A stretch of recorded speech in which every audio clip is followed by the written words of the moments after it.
Alright guys, welcome to my vlog.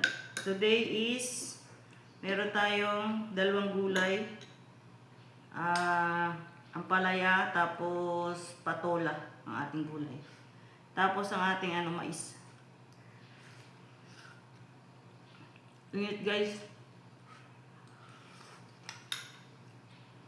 Yun.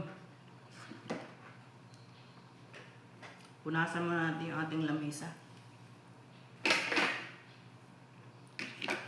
Kasi magbablog pa tayo sa isa. Isa nating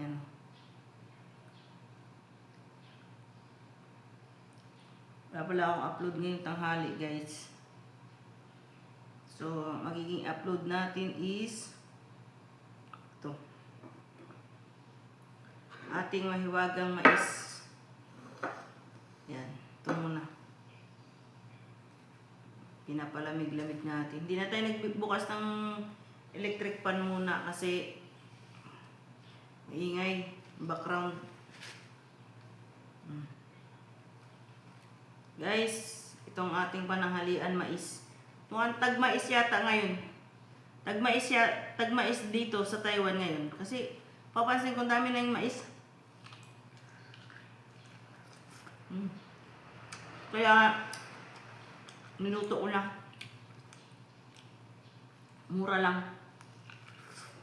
Mura ang mais ngayon. Marami kaming kaya nagay mais.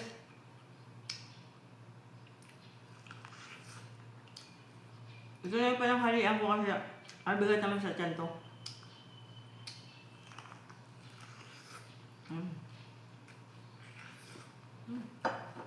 Init.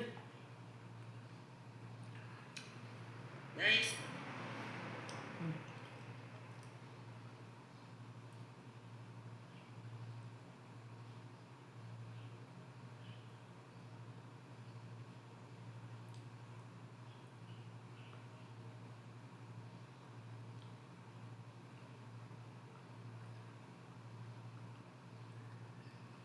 Wait lang guys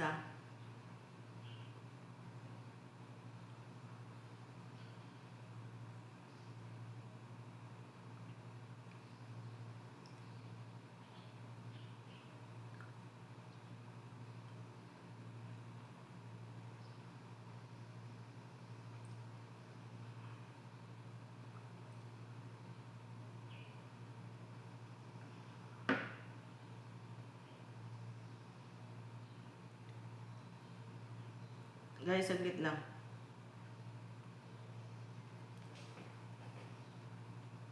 So yun guys, continue natin ang pagkain ng mais. Tapos yung dalawa nating gulay. Actually, yung gulay na yan, kagabi pa yan. Kinakain ko lang sa tanghali. Para mamayang gabi, panghapunan, bago naman lulutuin ko. Harap ng mais. Tamis. Guluto ako mamayang gabi ng soup. Lagyan ko ng mais. Pork.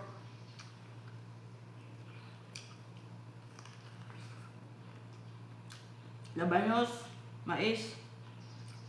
Halo ko. Gawa ko sabaw.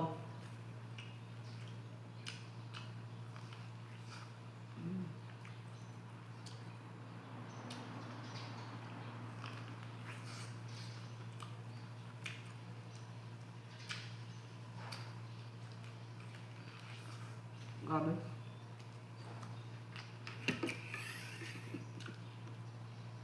Harap guys. Bali, iniwan ko na si ama sa kwarto. Sabi ko magbablog ako. Magbibideo ako. Kaya iniwan ko na siya. Tapos ko na siya pakainin. Wala na ako maisip na content guys. Puro kain-kain na lang.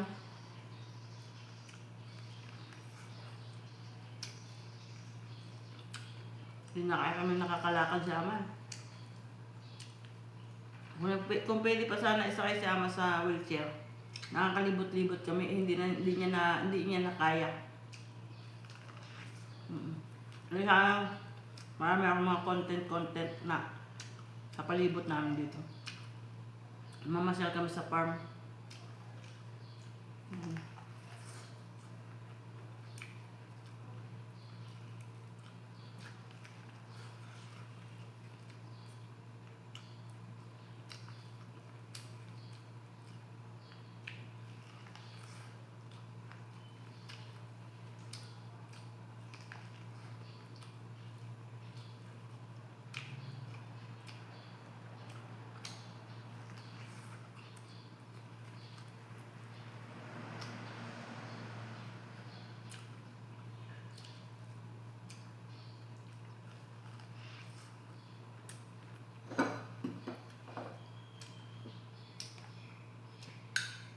May dalawang klaseng mais dito eh. Isang puti, tapos yan.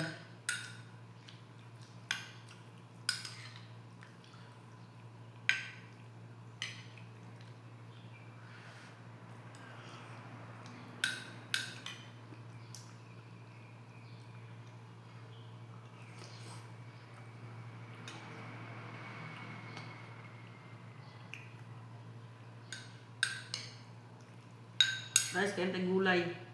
Ang palaya at patula.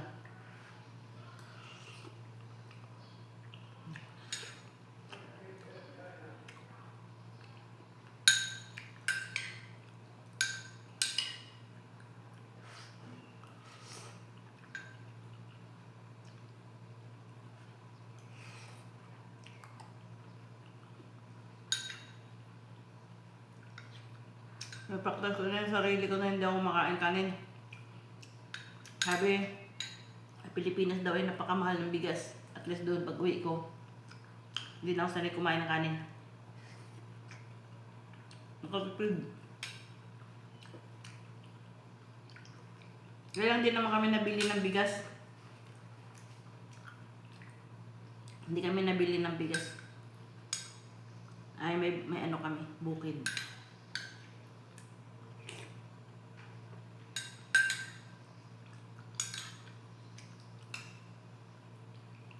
Malaking bagay na yun na hindi ka na bumibili ng bigas.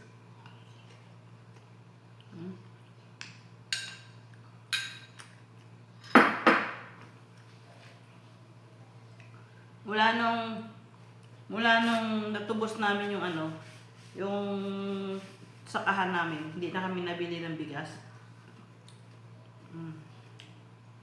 Dati nakasanla yun. Nung nakasanla yun, mga panahon na yun, nag-aaral pa kami.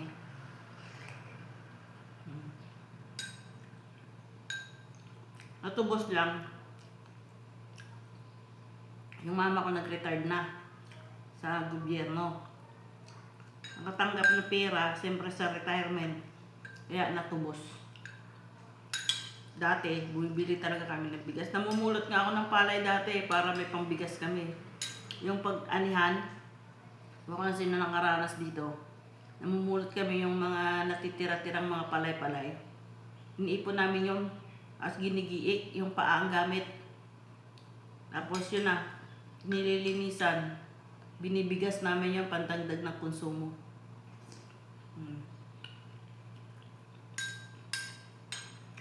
Makabili man kami ng bigas, kunti na lang, tapos anihan na naman ulit. Kasi may saka pa kami na isa eh. Yung tawag sa aming kalaparan, yun ang nakasanla. Isang hektarya. Hirap ng buhay namin nun. Lahat kami nag-aaral. 3 kaming college. Tapos isang maliit, elementary.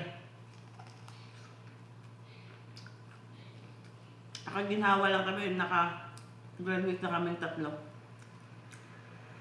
Ginawa na si mama. Tapos, nakapunta na ako dito. Pa-retired na siya. 2014, pa-retired na. Pina-retired. Nag-retired si mama eh? 58. Pero natapos niya yung service, di ba mayroong mamit mo yung ganong service sa gobyerno bago ka maka-retired. Lampas na siya doon. Kasi bata pa lang siya, naging trabahador na siya sa gobyerno.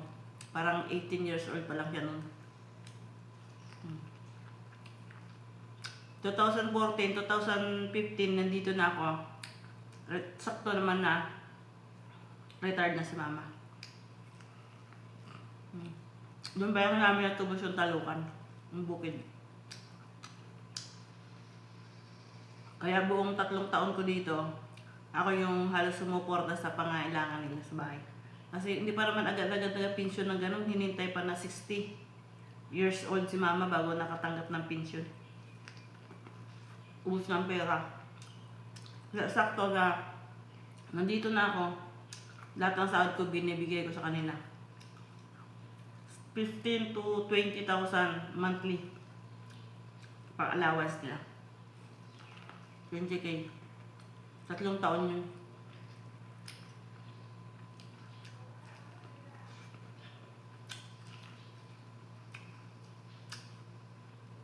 Kaya hirap guys pag wala kang konsumo. Ngayon sa panahon ngayon, sobrang mahal na doon ng bigas.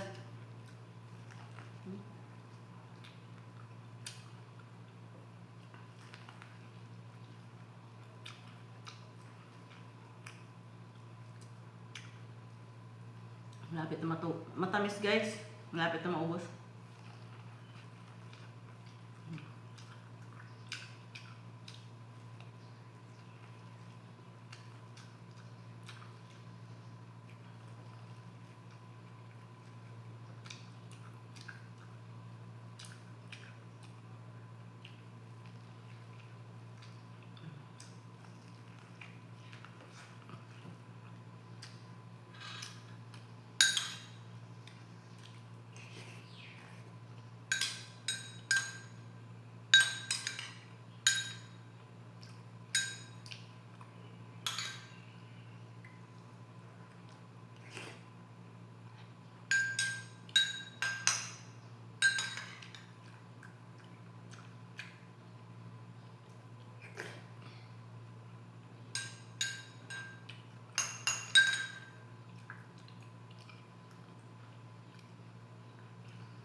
Sarap guys. Sarap ng gulay.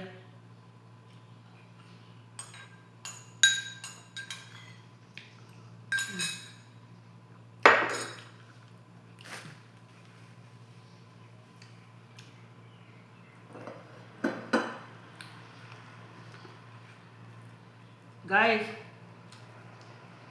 thank you so much sa lahat ng mga nandito at sumuporta at time check na.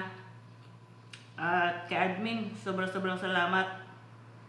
Yan, sa inyo dyan, mga kapatid, thank you. Hanggang dito na lang guys, at sa off-cam ko na tatapusin tong maghuhugas pa ako ng pinagkainan namin ni ama. Yun lang. Bye-bye.